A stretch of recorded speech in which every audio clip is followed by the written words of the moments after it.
రైతు వ్యతిరేక ప్రభుత్వం సిబిఐ విచారణ పేరుతో కేసీఆర్ ని విచారిస్తామన్నటువంటి రేవంత్ రెడ్డి ప్రభుత్వం కేసీఆర్ గారి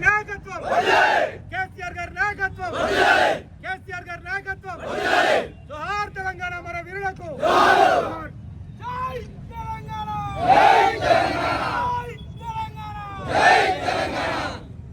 జై తెలంగాణ కేసీఆర్ గారి నాయకత్వం ఈశ్వర్ రెడ్డి గారి నాయకత్వం కాదర్ కిషోర్ గారి నాయకత్వం కాదర్ కిషోర్ కుమార్ గారి నాయకత్వం జోహార్ తెలంగాణ మన వీరులకి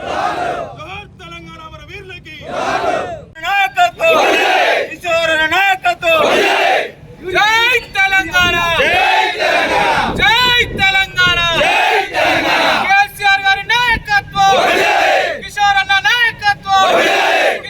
నాయకత్వం రక్షించాలి తెలంగాణ రైతాంగం మీద కాంగ్రెస్ మండి వైఖరి సాగు నోట్లో తలబెట్టి తెలంగాణను సాధించి 10 సంవత్సరాలు నిర్విరామంగా ఎవరు ఊహించినటువంటి అభివృద్ధి సంక్షేమ కార్యక్రమాలు తెలంగాణ జాతి పిత మీద ఓటుకు నోటు దొంగ మన దౌర్భాగ్యం తెలంగాణ ముఖ్యమంత్రి అయిన రేవంత్ రెడ్డి ఈ రోజు కావాలని చెప్పేసి కాళేశ్వరం అనేటువంటి దాని మీద ఒక కుట్ర పన్ని కమిషన్ వేసి ఆ కమిషన్ రిపోర్టును పెట్టి అదేదో భగవద్గీత అయినట్టు అదేదో బైబిల్ అయినట్టు దాంట్లోకి వెళ్ళి వచ్చిన దాని మీద మాట్లాడుతున్నామని చెప్తే ప్రతి దానికి మన మాజీ మంత్రి వారు హరీష్ రావు గారు అద్భుతమైనటువంటి సమాధానం చెప్పినా పదే అడ్డుపడుతూ అసెంబ్లీలో మాట్లాడనిచ్చి అటువంటి అవకాశం కూడా ఇవ్వకుండా ఇబ్బందులకు గురి చేసినా ఏం చేయాలో తెలియక దీంట్లో ఏదో ఉందని ప్రతిసారి చెప్తూ పోతున్నాం, ఏం లేదు అని బీజేపీతో కుమ్మక్కి కాంగ్రెస్ పార్టీ సిబిఐ విచారణ సాధించడం అంటే ఇంతకంటే సిగ్గుమాలినటువంటి చర్య ఇంకొకటి లేదు.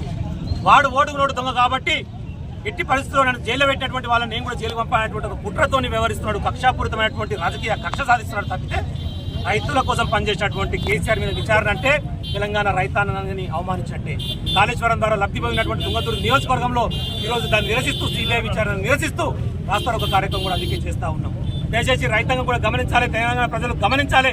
రైతుల కోసం తెలంగాణ కోసం పనిచేసేటువంటి నాయకుని పట్ల ఇలా వ్యవహరిస్తూ ఉన్నారంటేనే వీడు తెలంగాణ ద్రోహి, తెలంగాణ ఉద్యమంలో కలిసి రాలేదు, సమైక్యాంధ్ర వాళ్ళ సంకన చేరిండు, తెలంగాణ వచ్చి ఇన్ని రోజులైతున్నా తెలంగాణకు ముఖ్యమంత్రి అయినా ఏ ఒక్కనాడు జరే తెలంగాణ అని చెప్పేసి ఈ రోజు వరకు నినదించినటువంటి గంగా ఈ రోజు కావాలని చెప్పేసి తెలంగాణ మీద కుట్ర చేస్తూ ఉన్నాడు.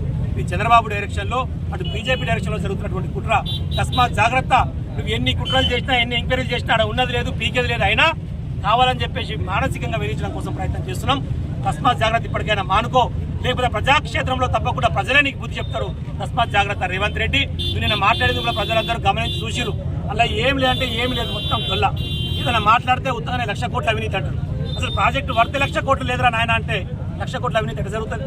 ఇంతకుముందు సిబిఐ ఎంక్వైరీల గురించి నువ్వు మాట్లాడినావు కదా, సిబిఐ మొత్తం బీజేపీ జోబులు ఉన్నటువంటి సంస్థ, బీజేపీ పార్టీకి వ్యవహరిస్తాని మీ రాహుల్ గాంధీ మాట్లాడింది కదా, మీ సోనియా గాంధీ మాట్లాడింది కదా, మీ ప్రియాంక వదేరా మాట్లాడింది కదా, వీళ్ళందరూ సిబిఐ గురించి మాట్లాడారు. మరి వాళ్ళు సిబిఐకి ఇస్తా అంటే అర్థమైంది? బడేబాయ్ చోటాబాయ్ సంబంధం నడుస్తుందా? బీజేపీ కాంగ్రెస్ కుమ్మక్కై కేసీఆర్ తట్టుకునేటువంటి శక్తి మీకు లేక లోపల చీకటి ఒప్పందాలు చేసుకొని ఇలాంటి కుట్రనీతి ప్రయత్నాలు చేస్తే ఎవరు కూడా ఉపేక్షించే పరిస్థితులు లేరు. ప్రజలు మీకు తప్పకుండా బుద్ధి చెప్తారు. తస్మాత్ జాగ్రత్త అని చెప్పేసి హెచ్చరిస్తా ఉన్నాం. జై తెలంగాణ.